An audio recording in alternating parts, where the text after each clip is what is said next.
Let me just get this. This is the Zoom session for April 11th, 2017, HIS 260. Yes, everyone that got the quiz scores where it said like 70, they've all been changed. Awesome. And they have at least doubled or better. Because, I mean, it did things like if you put down AFAB but you didn't capitalize it, they marked it wrong. I figured it was something like that. And if you put down AFAB and you did capitalize it, it might mark it wrong. So it was an adventure going through all of them and saying, why do they even have an automatic grading thing? Anyway, now what we're going to be going over tonight, I'm going to review some of the material. I know that you've all seen the PowerPoints, so I don't really need to go through them, screen by screen. If you have questions on any of the material that you saw, I can go back and review that portion. Be more than happy to do that. Matter of fact, I'll let you talk amongst yourselves. I just got a journal in. I'm going to take a quick look because I think there was an article on tinnitus which might be interesting.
Ryan, Jen, nice to see you here.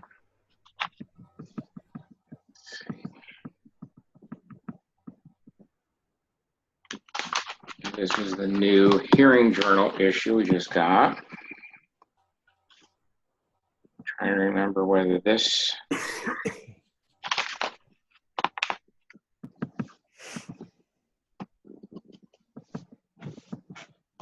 No, understanding labyrinthine concussion, which is not what we're looking at.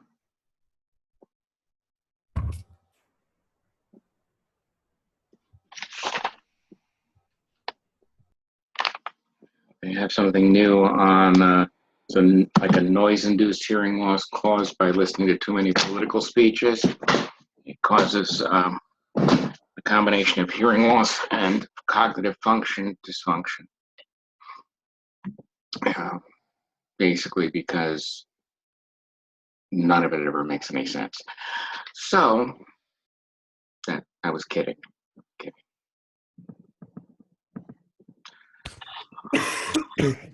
All right, any questions about what tinnitus is, how it's caused, what its treatments might be?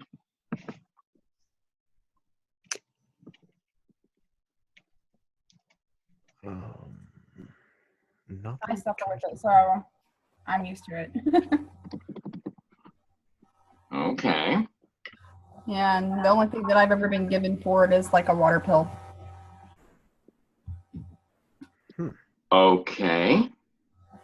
Did it help? Yes, it did. Very good. So that could possibly relate your tinnitus to very, very light endolymphatic high drops where your body was retaining more fluid, the endolymph was building up, and that might have been causing it. I have it all the time. It never goes away. I've just gotten used to it. So, of course, I have many ears in my right ear, so that's kind of, I don't know, there's so much pressure on that side of on my right side. And I think that contributes to it, just the imbalance of fluid. Yeah, tinnitus, the balance are all parts of Meniere's, because the changes in the pressure between the endolymph and perilymph, especially, well, if you get a rupture between the membrane, that's when the short circuit occurs, because you're getting positive and negative fluids mixing, and that gives you those severe episodes. But you're also damaging hair cells as you're going along. And what that pressure change does is by damaging some of the hair cells, you're getting the tinnitus along with it. Right. Yeah, one of the fun things, wait till you get my age, we won't even talk about that. No, I've already had the vertigo and all that years ago, and then I finally got to where I got used to it. Yeah, and this is one thing that is very interesting. Brain elasticity, the brain will adapt to many, many, many things if you allow it to. You know, a lot of people, they'll have a little bit of dizziness and they immediately go on Antivert and all these other medications to reduce the sensation. Well, what that does is your brain loses the urgency of the modifications. I have a membrane growing on my left retina, and it's not in the focal point, which is good, but what it did was it wrinkled the retina. Mm-hmm. So when you look at a straight line with my left eye, it doesn't go like that. It goes, this has this nice little waver to it because of the wrinkle. It's been about 2 months since cataract surgery, and I'm starting to adapt. The lines are starting to straighten out. It's not because of any surgery that was done on the retina or any removal of the film or anything of that nature. But what's happened is my visual receptor center has started to register that line is not waved, it's a straight line. So the wave is getting smaller and smaller as my brain makes adjustments. Same thing happens in hearing. The same thing happens in tinnitus situations, bless you. And the same thing happens in other instances. The brain will make adjustments if it's given the chance. If you hide the symptom, the necessity of the change doesn't occur. Now, that doesn't mean that you should, if you hurt, you shouldn't take anything to reduce the pain. Or if you have dizziness, you shouldn't take something to reduce the effect. But if you're trying to take enough to eliminate the effect, and I think in many instances, doctors have been over-medicating or over-treating, because we're in an age now where everybody wants to have instant correction. Right. The tinnitus retraining therapy that the Jastreboffs came up with basically is learning to ignore it, learning to not listen to something that's there. It's like having a fan blowing in the background and it's there. You're just not paying attention to it. You're distracted by something else. Exactly. Now, can tinnitus be corrected or reduced with hearing aids? It can if you put something like something in there to kind of mask it. Well, not even using a masking generator in it, not even using a counter signal to try to distract you. Well, I've had some patients that will report that they notice it less because they're getting more sound. The sound that wasn't there before is there now, and so that in itself is sort of enough to mask the tinnitus that was there. Exactly.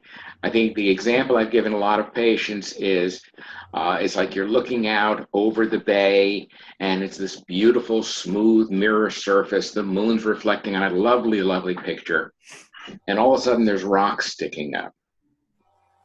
Now the question is, did the rocks come up or did the water go down? Now, hopefully they will answer the water went down, the tide went out, unless they live in a very volcanic area, but that's a whole different thing. Because what's happening is we all have noises. Our system makes a noise. The workings of our body make noises, but we accept them because they're always there. As our hearing becomes less and less and less in certain areas, those noises and some of the damaged hair cells that create noise become more and more noticeable. And that's the difference between the presentation level and the sensation level. If the sensation level is above the noise, you don't notice the noise. As soon as that sensation level is below the noise is going to be more distracting. So what the hearing aid may do is bring the environment back up, like the tide coming in, and the patient then starts hearing environmental sounds. And by hearing the environmental sounds, becomes less aware of the noise inside their head. So basically, you're covering it up. The masking signal that's being presented is the world. Makes sense. Okay, what about these B12 drops and all this other stuff that you can get? Yeah, I've got some questions. I read an article not too long ago that was saying that a lot of the times that's, because it's not approved by the FDA, and some of the stuff that's in there can actually even make tinnitus worse. Now, every article that you read says something different, but is there any that you've experienced, any truth to that at all? The only thing that I have really come up with from my experience is the placebo effect. If the patient believes that it's going to work, a lot of times it does. It can be distilled water. And if they believe that it's a compound that's going to reduce their tinnitus, they become less aware of the tinnitus because they believe it. Okay. There are people that, they'll have chronic neck pain, and you give them something,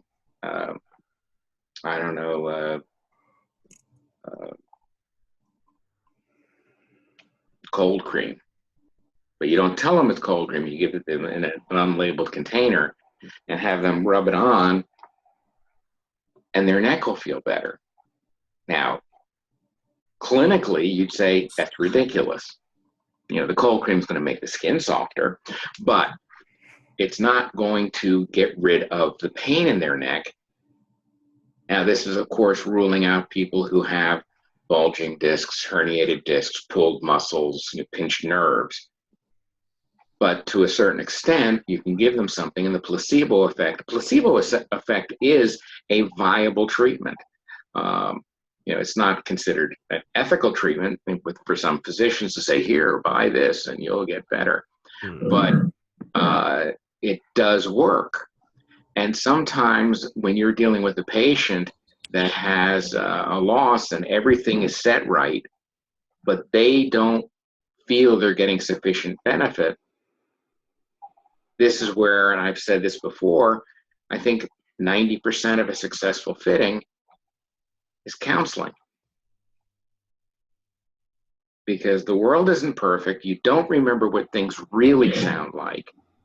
So maybe we have to explain, yes, you're going to hear this and this is aggravating, and just say, yeah, that bothers me too, and just have them learn to relax and just listen to what they want to listen to and ignore what they don't want to listen to. Tinnitus is, I guess, your portable, self-contained, competing signal. Because if it's loud enough to be distracting, it's causing a problem.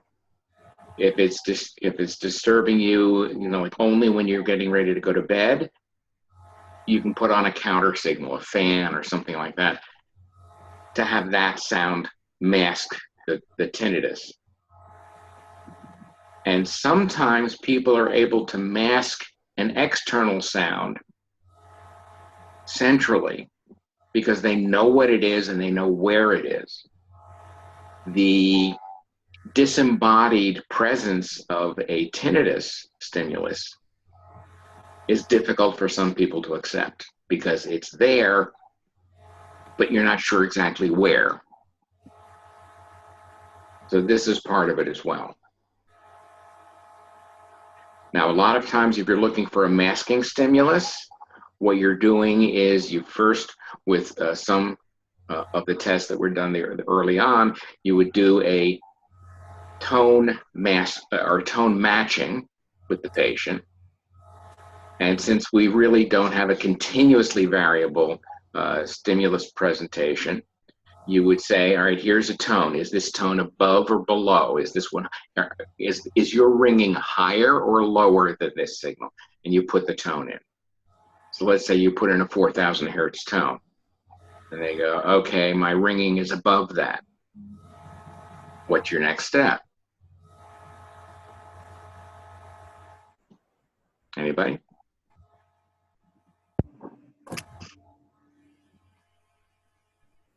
Is the goal exactly to match that, or is it to? You want to get as close as you can. Okay. So if you present a 4,000 hertz tone and they go, my ringing is higher than that. Bump it up to 8. Go up to 8 and they say, oh, okay, no, my ringing's lower than that. 6.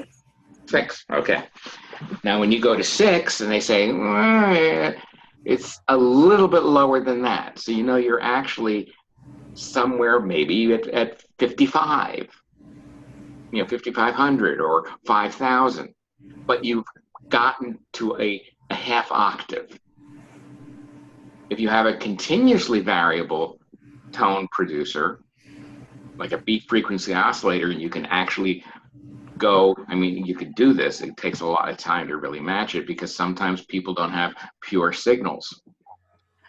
So, they've done studies with filtered white noise to get the different bandwidths for people that have that kind of a steam sound. But you're just trying to get, okay, is it higher or lower? And you get that. Then you go and match. Now here's the tone. This is the range you were saying was pretty close to it. Is my signal louder or softer? Okay, so you present the tone at 50 dB. And they've got a 30 dB loss at that frequency. So you present it at 50 and they say, your tone is louder than the ringing in my ear, than the sound in my ear. So you make it softer. It's not going to be below threshold, because if it was below threshold, they're not going to hear it.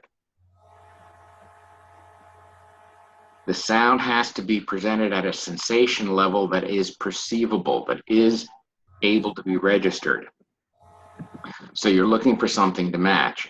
So if they say that they have a 30 dB loss and the intensity matching at that half octave or quarter octave is, let's say, 45, they have a sound intensity for the tinnitus of what? Their threshold is 30. The tinnitus intensity match is 45. What's their sensation level?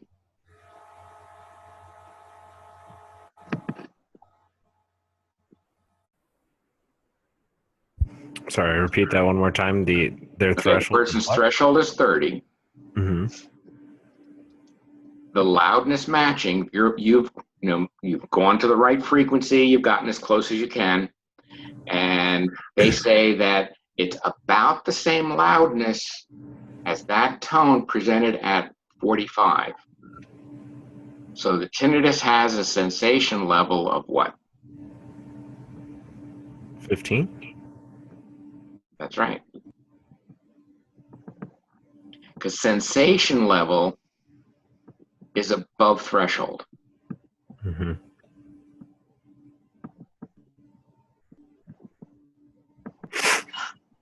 Okay, so if their perceived sound is at 15, is a sensation level of 15, you want to try to bring the environment in a little bit louder than that if you can. Okay, so would you Because- put that at, sensation level, or would you knock it up then to 50? So you might, when you're doing the hearing aid programming, you might want to bring the high frequency sounds up by an extra 5 to start with, to give them a sense of hearing that range of sound, the consonant sound, that higher pitched sound at greater than 15 dB sensation level. Okay. All right. Now, initially that may not be comfortable, so you may have to start lower, and make it a tighter range, but you want to try to make it so they're aware of it. In some instances, you may have to go to the frequency shifting programs on some of the hearing aids, where they're actually taking the higher frequencies, compressing them down, and bringing it into a little bit lower range. So you're going to get a less damaged area of the cochlea. And usually right off the bat, people won't like it because it doesn't sound normal. But they're hearing the sounds. And if it's their first hearing aid or they've had the hearing loss for a period of time, they will adapt to it rather quickly. But you don't want to take an 8,000 hertz tone and bring it down to 2. Because then you're scrunching everything down so much you're not going to get the differentiation to fine tune it. Tinnitus is one of the most frustrating things because we still don't really know what causes it. There's a lot of theories, a lot of experiments that have been done. We're not 100% certain it's in the cochlea because we've had patients with Meniere's that had dizziness and ringing. And I know one particular case when I was in grad school in West Virginia, she convinced her surgeon to sever the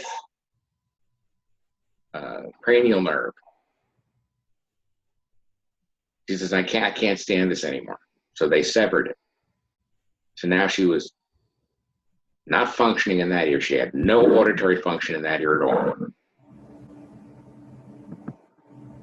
Guess what one problem is? Mm. She still had the tinnitus. Oh, God, that would be so horrible. And now there was nothing to possibly cover it because there was no auditory input that they could put in because there was no connected auditory nerve. Her tinnitus was more central. How can you tell where it's located? You can't. You can theorize, you can project, you can contemplate, but you cannot pinpoint tinnitus because we don't know where it's occurring. In the temporal lobe, along the pathway, in the cochlea, we don't know. God, that would just be horrible. Mm-hmm. Okay, now, has everybody watched all of the PowerPoints for the tinnitus? I have not yet. Okay. Well, what we're going to do is we're going to go over them, a little bit more next Zoom session, which will be next Tuesday. So if anybody has any specific questions, we'll do that. If not, we'll go on a little bit further into the remainder of the material for the semester. At this point, does anybody have any questions relating to the verification of validation?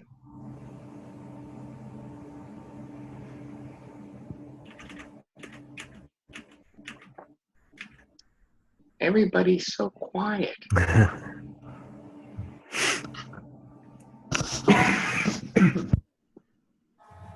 Except Jesse, who's coughing like crazy. But Sorry.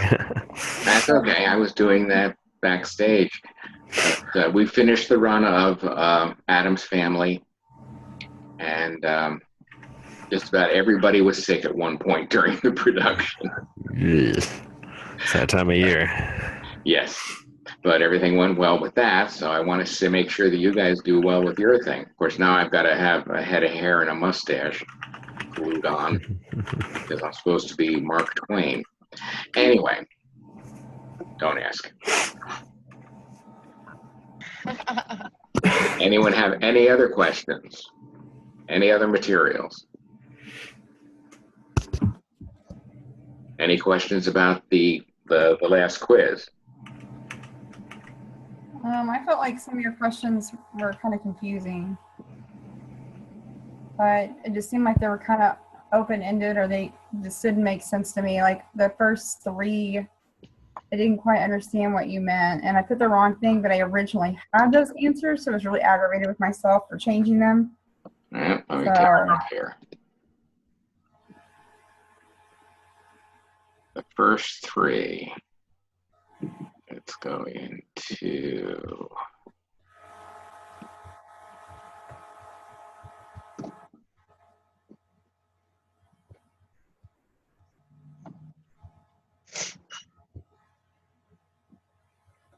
Here we go.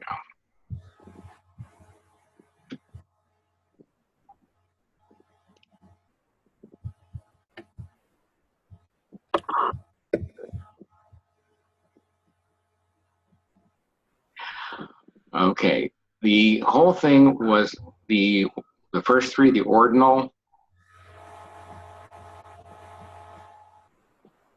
3 was the ratio.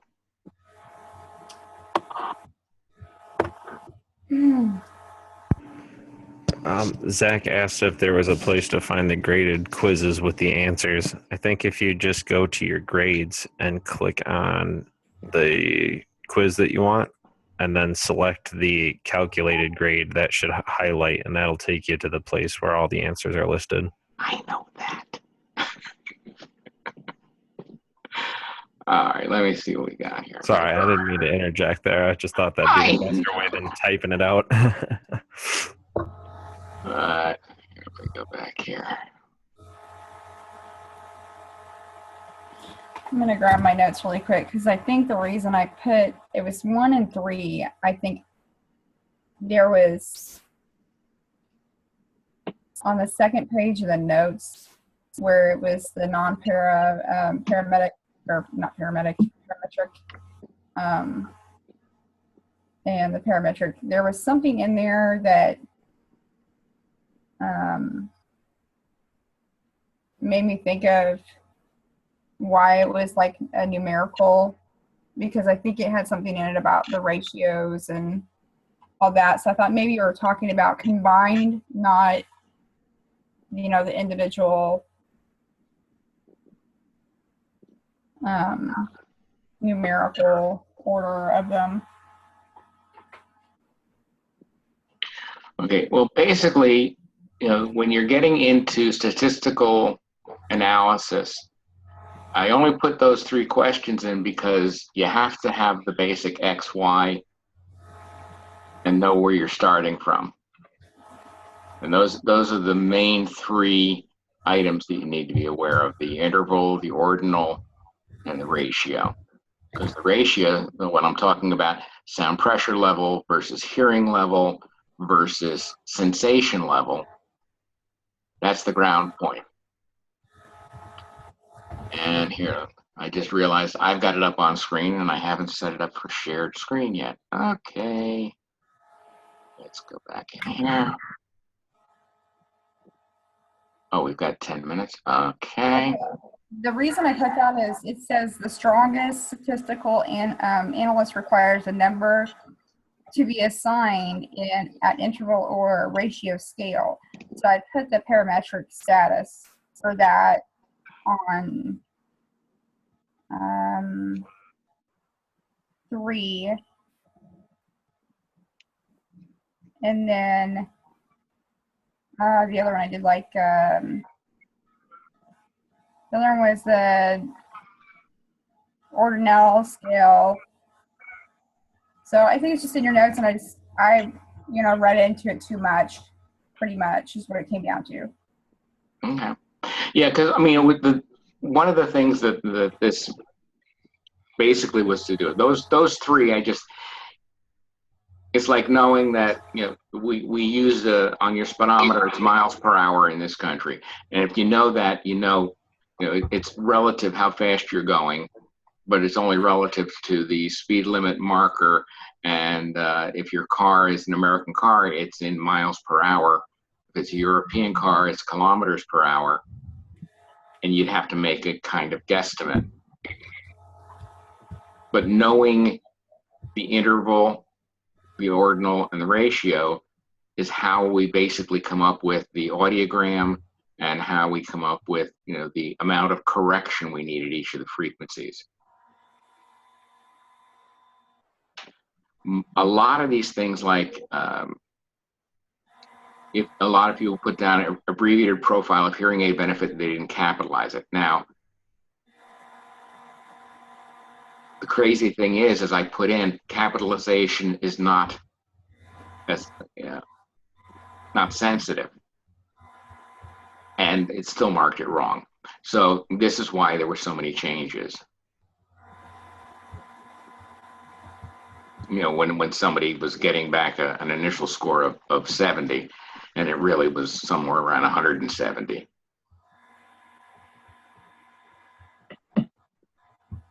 Other than the statistics, I've never been really thrilled with statistics, because it's wonderful because you can make it say anything, but that isn't a reason to have it.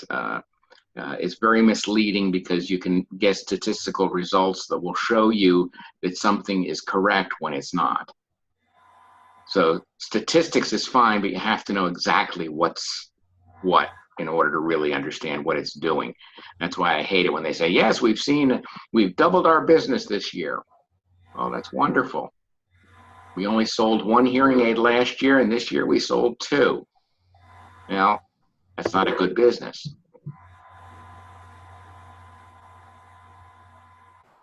Were there any other specific questions, or we can go back to the ordinal, the statistics, but were there any other particular questions that kind of psyched people out, or do you want to go over this?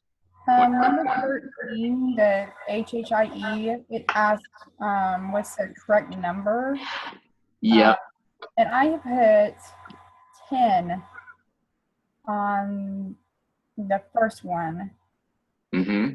And on yours it says 20, and I don't know if it was just the way they're combined in the question, where's the question? No, the answers is, if you look on the screen, it's 10 and 15.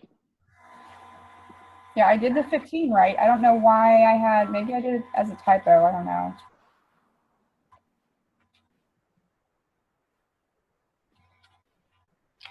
Now, because I saw a number of people, put in the numbers correctly, and it marked it wrong. So I mean, okay. Blackboard, I think that's one of the reasons they're trying to get away from Blackboard. It did things like that. Right.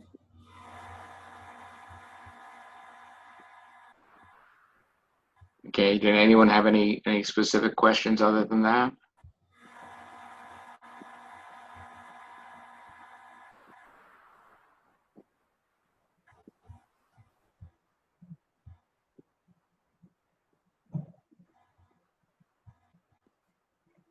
No. I think we're good. Okay. Hold on. Let's see. Hmm? We have a chat that just popped up, or it did. Hang on. Let's see if I can see it. That says false question. Which one? That I am not certain of. Zach, can you list the number of what number the question is? Okay. Which question? It said is it true or false? True or false? Okay. Let's see what we got.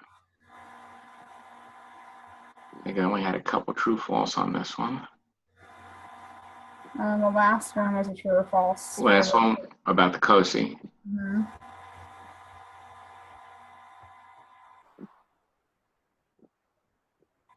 And on the blank, on the blank.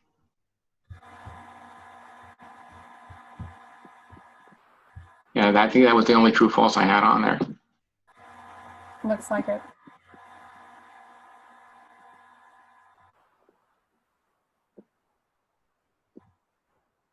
I think the biggest thing to remember with the verification is in some ways easy to do because you're just, can you hear this? Can't you hear this? You do speech mapping, you do something like that, you can verify what's being done. Validation is a success. You're validating that the patient is seeing a benefit. That's where things like the AFAB and some of the other tests that you're doing pre and post fitting come into play, because it gives the patient their own 0 point, their own reference point of that's what I said I was doing before. Okay, so there is a percentage of improvement. They sometimes need to see that they're seeing a difference. They're seeing an improvement. It's not just you saying it. They said it too. And they may not be thinking about it because they've adapted to the improvement as it was going along. Well, anyway, let me just look here. I think we're coming close to the end of the 40 minutes that they'll let us do this. So what I'll do is, what I'd like you to do is for the next Zoom session, if there's any particular areas that you want to go over on any of those PowerPoints, put it into that question section, in the discussion page, or just, message me, and I will make sure that I have materials on that to present to you. Because, we've got enough material that it would take longer than one of these sessions to do. And I think going into a more complete explanation on any particular unit works better, or if you can get some input